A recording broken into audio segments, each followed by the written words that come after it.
So I think it'd be better off to kill with large-scale bombing and stuff like that. Kill the number of people that you need to get the others to, every time they see a VC, every time they see a North Vietnamese unit or something, the people themselves will rise up and kill them. Say, oh, we don't want you in or near our village, because we know what happens to villages that have you people helping out and coming around. That's tragic and bloody, but it's the only way to win a war so far. Just notice the fact we haven't won a war since World War II. Korea was divided, Vietnam we had to leave, and then we're still in Iraq.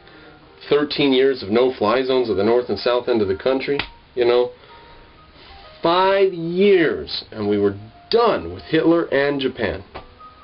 So, until we get back to that, we're not going to win any wars. And it's bloody and ugly. Sorry about that. Skip-aways. General Peers summarized the panel's findings. The My Lai incident was a black mark in the annals of American military history. In analyzing the entire episode, we found the principal breakdown was in leadership. Failures occurred at every level within the chain of command, from individual non-commissioned officers, squad leaders, to the command group of the division. So there were failures up and down the chain at every link. It was an illegal operation in violation of military regulation and of human rights, starting with the planning, continuing through the brutal destructive acts of many of the men who were involved, and culminating in aborted efforts to investigate and finally the suppression of the truth. So let's do a final summation of My Lai. A group of leaderless men, men without effective leadership, attempt to defend themselves, their lives, despite military rules. Remember, they named this village Pinkville. They called it a trouble spot. Now, I don't think that, you know, the whole tactic's wrong up to this point. Thinking they can just go into the village, kill the enemy, and leave, go back to their base. That whole tactic is wrong. But you can't really feel anything but bad for these soldiers who were trying to defend themselves, were trying to clean up. Probably some of them thought, we're going to do this right. We're going to get this job done. We're going to clean up this goddamn village, even though the American people and the army and so forth would try to stop it if they knew. We're still going to do our best to win this war despite the rules. So I don't feel anything but sorry for people who feel themselves backed up against a wall, so in such a dangerous and hopeless situation that they would strike out in that way. I think that the problem isn't just those soldiers. Skipping down a ways. Now, not that I would. I think that the guy who took the machine gun and killed a whole bunch of them probably should go to prison. Probably not life, 5 years, 10 years, something like that. I don't know. That's a question of military justice, which I think is a little bit different from civilian justice.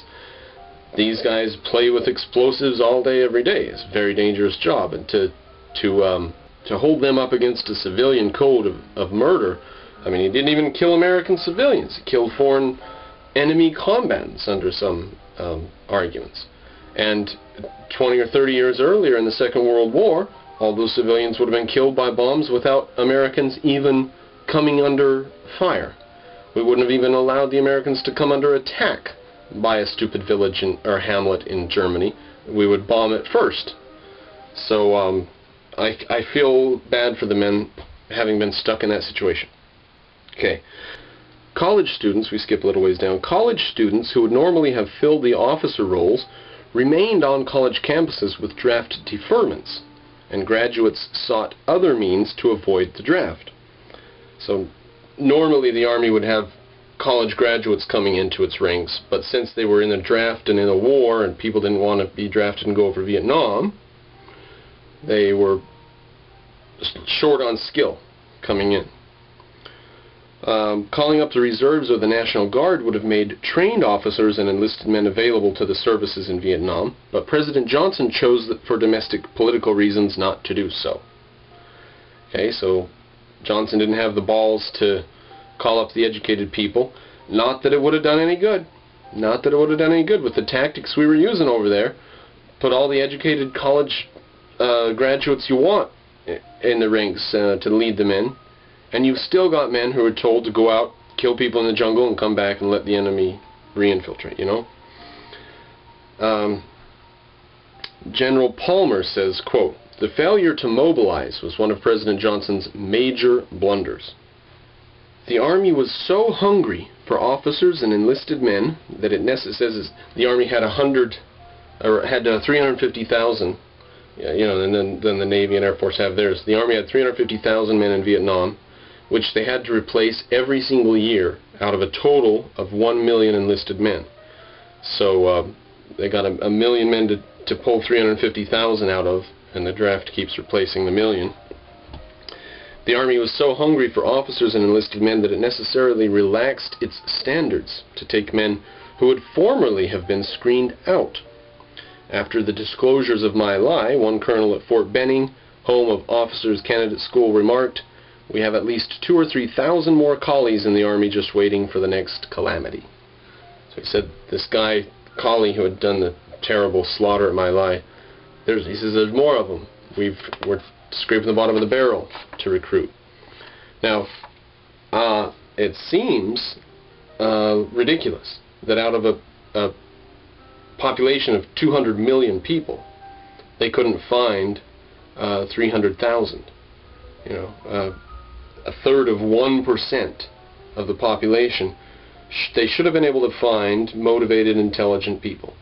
So the problem wasn't quite what they're saying it was here. The problem was, once the soldiers got to Vietnam, even if you did send motivated, educated, intelligent, morally upstanding people, the situation in Vietnam broke that down and stopped them from being good and doing good, correct things, rationally and logically. Instead, they were doing it the bureaucratic way, according to the political idiocy of whatever powermonger was in office back in the States.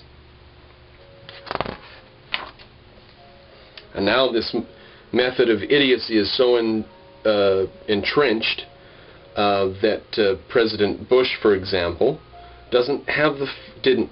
former President Bush, now Obama's in, Bush didn't have any capacity at all to question the way that the Army operates. And I don't know, it's amazing that there's certain assumptions everybody makes. We want our incursion into Iraq, Afghanistan, wherever, to be short. We want to be out soon. We want to kill as few civilians as possible. So we want to be out soon, kill few civilians. I think those are the two golden rules. We still are in Germany and Japan and South Korea. We're still in those countries. Why do we think we're going to go in and out of Iraq in 5 or 10 years? Why do we think that Iraq and Afghanistan are so different from Germany and Japan and South Korea? Now, I say we should build some large military bases and hunker down and get comfortable. And if they don't like it, to hell with them. Let's have a war. Because I'm sick of them flying airplanes into our skyscrapers. Done with that. Now I just have a quick note, little interlude here. West Point, you all know West Point's the academy that trains the most important officers in the American Army and so on. It's like the Harvard or Yale of the military. The seal of the academy features the motto, duty, honor, country, right? Has a helmet of Pallas Athena, P-A-L-L-A-S, patron of Athens and goddess of wisdom. The seal of West Point has the helmet of Pallas Athena on it. Just wanted to let you know that.